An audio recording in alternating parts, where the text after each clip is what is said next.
Oi gente, tudo bem? Eu sou a Anitta e sejam muito bem-vindos e bem-vindas ao meu canal Anitta no México. E hoje a gente vai falar do quê? Terremotos! É isso mesmo que você ouviu. Sim, a gente vai falar de terremoto. Há algumas semanas a gente passou por um terremoto e aí eu pensei, por que eu não faço um vídeo sobre terremoto?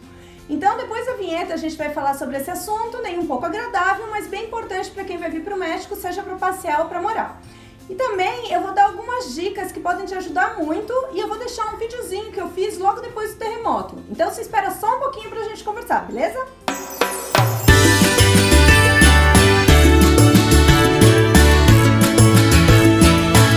Gostaria de dizer que não temos mais barulho de obra! E outra coisa, eu estou de blusa de manga comprida porque estamos no alto verão de 15 graus.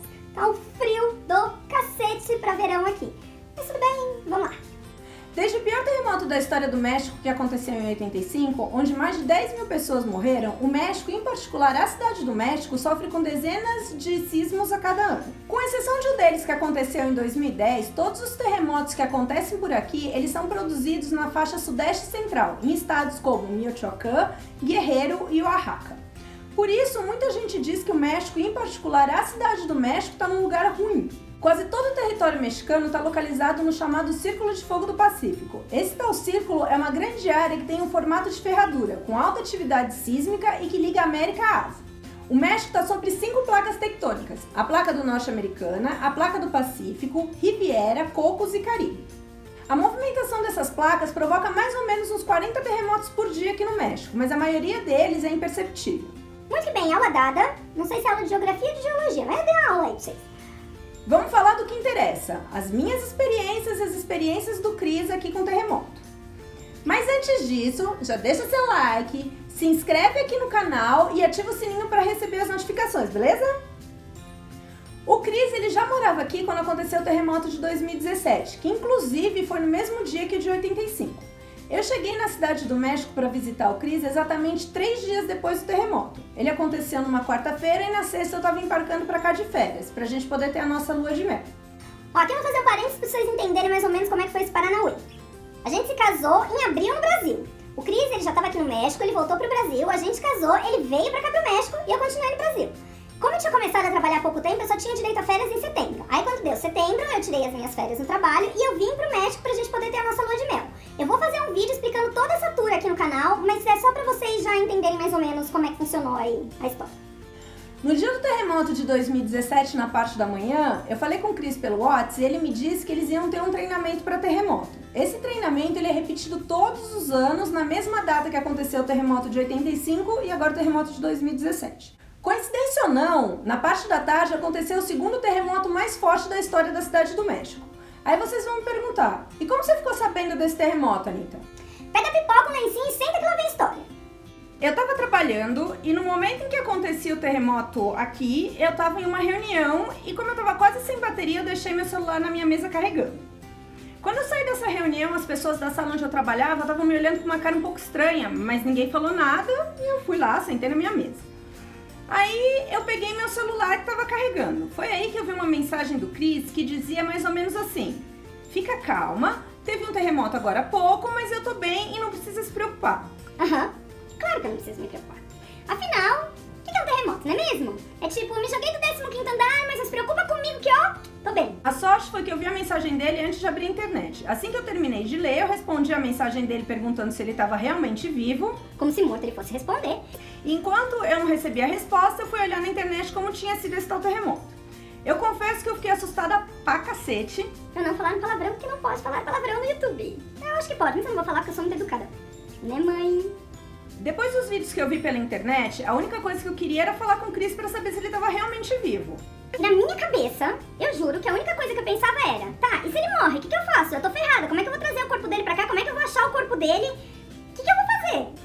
Aí eu comecei a ligar pra ele desesperadamente pelo WhatsApp, mas eu não conseguia falar com ele, obviamente, porque a Anta aqui tinha esquecido de um detalhe assim super importante. Como teve terremoto, a internet não estava funcionando. Foi aí que eu tive a brilhante ideia de colocar crédito no Skype e voltei a ligar para ele, mas dessa vez direto pro número de celular dele. Aí depois de algumas tentativas, eu finalmente consegui falar com ele. Resumindo a conversa, Eu consegui falar com ele disse que estava tudo bem, que onde ele estava só tinha caído um pedaço externo do prédio, tipo, oi? Mas que ele estava bem. Ele ia voltar para casa, mas antes ele ia passar no mercado porque o amigo que ele dividiu o apartamento já tinha avisado que eles não tinham nem água... Mentira, eles tinham água. Eles não tinham nem gás e nem luz. Pois bem, a Linda aqui 3 dias depois estava desembarcando onde? Na Cidade do México! E logo de cara o que aconteceu? Eu já passei pelo meu primeiro terremoto. Assim que eu encontrei com o Cris no aeroporto, a gente estava saindo com as malas para pegar o Uber, quando de repente estava todo mundo no meio da rua. O Cris ele começou a andar mais rápido e aí ele perguntou o que estava acontecendo e disseram que era um terremoto e a gente foi pro meio da rua. A sorte minha, obviamente minha, é que o Chris tava junto, porque com o espanhol que eu tinha aqui naquela época, olha, era a bosta. Porque podia ser o Brad Pitt correndo pelado no aeroporto, que eu não entendi porcaria nenhuma do que o povo tava falando. Então se ele não estivesse comigo, eu não saberia o que era e ia seguir a minha vida. Aí o Cris me deu todas as instruções de como fazer em caso de terremoto, porque eu ia ficar aqui sozinha turistando por uma semana. Muito que bem, dada todas as instruções possíveis, a gente saiu para conhecer a Cidade do México. A gente foi em alguns bairros onde eu vi, sim, destruição, mas no geral a cidade estava bem melhor do que as notícias que passavam no Brasil. Então, eu no meu 3º dia, sozinha e sem falar nada em espanhol, o que acontece? Claro, um terremoto! Êêê! Eu tava em um shopping quando eu vi uma movimentação estranha e todo mundo em pânico saindo correndo pela escada rolante.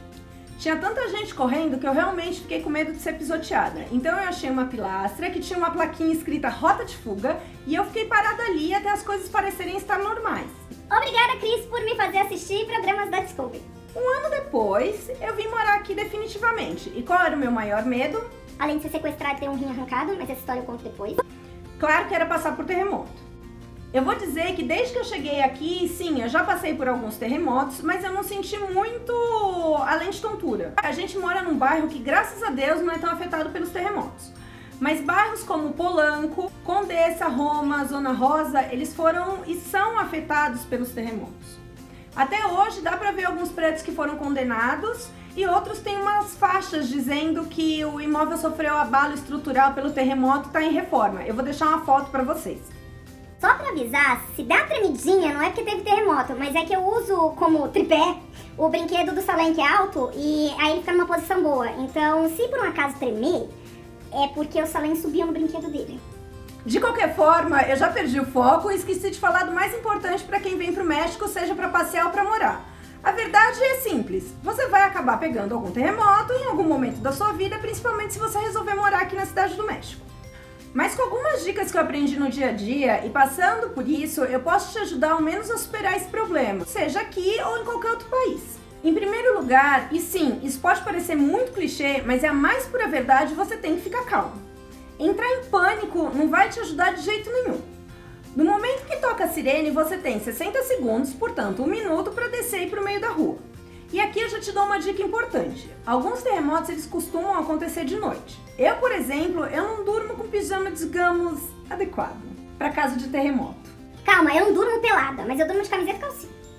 Então, eu sempre deixo um roupão bem quentinho atrás da porta, porque se de noite soar a sirene, eu enfio o roupão e já consigo descer sem parecer uma louca e também sem passar frio. Inclusive, vou dar uma fofoca aqui. No último terremoto, tinha um cara de cueca na rua e ele colocou um roupão que era uns 2 números menor que ele e o roupão não fechava e ele parecia um colchonete amarrado e foi a coisa mais horrível do mundo. Ninguém merece passar por esse tipo de coisa, né? Então vamos manter a dignidade, pelo amor de Deus. Outra coisa muito importante é que você esteja com seus documentos sempre com você. A gente aprende com os mexicanos a deixar a chamada malinha do terremoto. Nela estão basicamente o que você mais precisa, que são seus documentos, no nosso caso, o passaporte, o visto temporal de moradia, uma bateria externa com cabo para o celular e se você quiser uma mudinha de roupa, porque você não sabe se você vai voltar para casa ou não.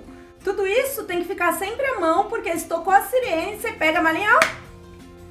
Lembra que eu falei que quando tocar o alarme você tem 60 segundos para pegar suas coisas e ir lá pro meio da rua?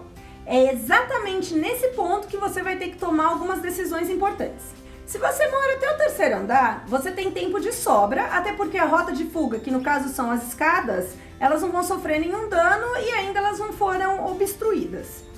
Agora, Se você mora acima do 3º andar, eu, por exemplo, moro no 4º, você vai ter que pensar um pouco e vai ter que fazer algumas escolhas. Gente, ó, eu tenho um gato, Salem. Eu não tô enforcando o gato, mas senão ele não vai olhar pra câmera. Salem. Esse é o Salem, gente, ele é lindo. Oi, vó! Um beijo, vó. Não quita minha orelha, louca. Um beijo, vó. Eu tô com saudade. Vem me ver, vó. Ó, esse aqui é o Salem. Então, fala, oi, gente. Eu sou Salem, por favor. Curta o vídeo da mamãe, se inscreva no canal da mamãe, deixa o seu like, faz o canal dela crescer pra ela ficar rica e me comprar um monte de ração, por favor. E, ai, eu quero ir embora. Ela não tá me enforcando. Eu tô, ai, olha lá, filho, olha, não seja mal educado, ele morde. Não seja mal educado, olha pra câmera. A câmera. Olha lá. Oh, eu também te amo. Gente, esse é o Salem, ele não tá muito sociável hoje, ele não quer falar pras câmeras, mas fala, ai, tá bom, ai, tá bom, tchau. Eu tenho um gato que vocês viram, o Salem. Antes ele amava entrar na caixinha de transporte, mas de uns tempos pra cá, de tanto ter que levar ele no veterinário porque ele tem febre, ele anda com um ódio mortal da caixinha. Se eu estiver em casa sem o Cris, fica difícil enfiar o gato na caixinha de transporte e descer com a bolsinha do terremoto e o gato de 8,5 kg do 4º andar pelas escadas e tá no terra em menos de 1 minuto. Eu acho que eu levo mais de 1 minuto só pra colocar o Salem na caixinha. Então quais são as minhas opções? Deixar o gato ou então ficar no prédio? Caso você resolva ficar no prédio, e guarda bem essa dica, vai pro banheiro e entra no box. É bem ali que geralmente ficam as vigas de sustentação do prédio e é o lugar mais seguro para você ficar, caso o prédio caia. Com o desabamento, o banheiro faz uma espécie de bolsão de sobrevivência, mas isso vai fazer com que você tenha muito mais chance de se salvar. Tá, e o que você faria nesse caso? De verdade, eu vou falar pra vocês que eu não sei. Eu já pensei em várias hipóteses, mas eu realmente não sei o que eu faria. Eu já desci algumas vezes, mas eu sempre deixei o Salem aqui porque eu vi no aplicativo que eram terremotos leves. E aí a gente entra numa outra dica. Tenha sempre aplicativo de terremoto instalado no seu celular. Tá, mas por que, Anitta, você tem que ter aplicativo se na Cidade do México tem sistema de sirene? Muito que bem. Nem sempre a sirene funciona. E por que ela não funciona? Com a quantidade de terremoto que a gente tem aqui, foi criado um protocolo. Ou seja, as sirenes elas só tocam quando as atividades sísmicas são iguais ou superiores a 6 graus na escala Richter. E além disso, as atividades sísmicas têm que vir do Pacífico. Se nada disso acontecer, não tem sirene e aí só tem um aplicativo para te ajudar. Eu, pessoa neurótica de som, tenho o quê? 3 aplicativos instalados. Mas por que você tem 3, Anitta? Você é louca? Ah, sim, sou. Às vezes muito louca, mas não é por isso não. Porque quando teve o terremoto de 2017, o aplicativo mais famoso e considerado melhor, ele não funcionou, nem na versão paga e obviamente muito menos na versão grátis. Então, como sou menina prevenida, já tenho logo 3, porque um vai avisar. Outra coisa que a gente tem aqui semanalmente na cidade são as provas de som. Deixa eu esperar que tem a criança infeliz berrando no meu corredor! Ah, como eu sou fina. A mulher entrou e fechou a porta. As sirenes elas são testadas para saber se tem alguma com defeito. E aí toca um som que é um pouco diferente do alarme, mas que você consegue ouvir pela cidade toda. Eu no começo, pessoa que burra de som, eu achei que aquela era a sirene do terremoto. E aí eu saía correndo de casa feito uma louca. Eu vou deixar o som da prova de áudio. Prueba de áudio. E eu vou deixar o som do alarme de terremoto, ó, esse aqui. Alerta sísmica. Alerta sísmica. Você pode notar que eles são bem diferentes, mas para quem não sabia, é melhor passar vergonha do que achar que vai morrer. Aí lembra que lá na introdução do vídeo eu falei que a gente passou por um terremoto há umas semanas atrás? Mesmo com os 3 aplicativos, com a sirene na cidade, o cacete A4, nada disso funcionou. O sofá tremeu e o que funcionou foi a sirene do prédio que o síndico tocou. Eram umas 11 horas da noite, eu estava sentada no sofá e o Cris estava no quarto. Eu senti o sofá tremer e o Cris veio até a sala e perguntou, você sentiu? Eu falei, eu senti, mas eu achei que era o gato que estava passando atrás do sofá. Aí logo em seguida o alarme do prédio tocou. O Cris falou para eu pegar a caixa do gato, a gente colocou o Salem dentro e a gente desceu. Eu esqueci de pegar o celular e os documentos, ou seja, eu não fiz nada do que eu falei pra vocês. E o Cris acabou pegando o celular. Ah, vocês vão poder ver eu de roupão e eu não estava passando vergonha na rua.